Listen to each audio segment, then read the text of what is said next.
Hey everybody, today we gonna talk about the Chinese Civil War. Now my name is Dwight Chang, and this be my history here, so forgive me if I get a little emotional, there's some pretty dang good stuff. So first we gonna talk about culture. Now this lady here, Empress Cixi, and her Manchu dynasty, she be ruling over China with that tradition stuff. And back then there's a lot of foreign intervention, like they're bringing those Western ideas into China.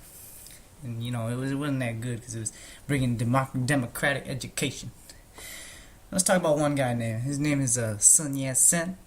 Now this guy, his mom and dad was some peasants, but he was educated in Britain.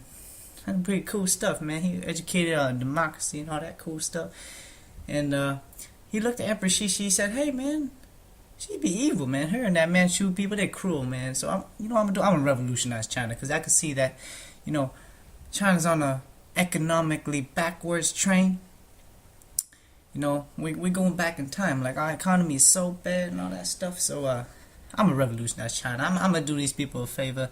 I'm gonna get it done. My name is Sun Yat-sen." So, Mr. Sun here, he began his political struggle back in the day.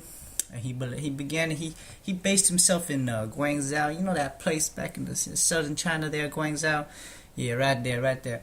And, over his life, he did 11 attempts at revolution. Now that's some hard work right there. That's inspirational. You know what I'm saying? Yeah. All right. So then, what's it?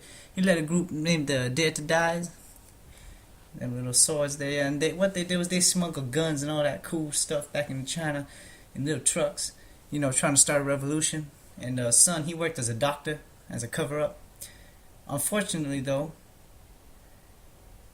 or rather fortunately, actually, yeah, he had time to plan his 3 principles to revolutionize China, and they're right there: democracy, nationalism, socialism, people's welfare.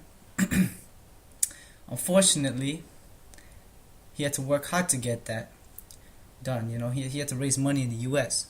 with all that charity, cool stuff.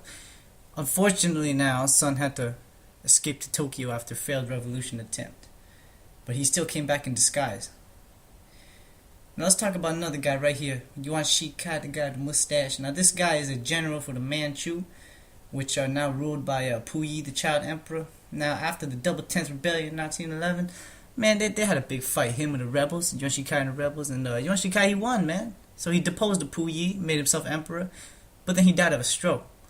So what happens next is warlordism took over China, and so it was up to Chiang Kai-shek, Sun Yat-sen's younger brother, who led the KMT, to unite China.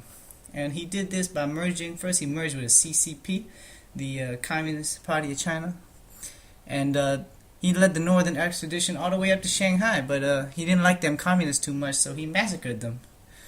He told them, y'all gonna die, just kill them all, kill everyone with the red scarves. They all wearing red scarves, chop their heads off, because they ain't cool. And that eventually left a broken China politically, economically, culturally, led up to that civil war. And that's how my history works. Thank you very much.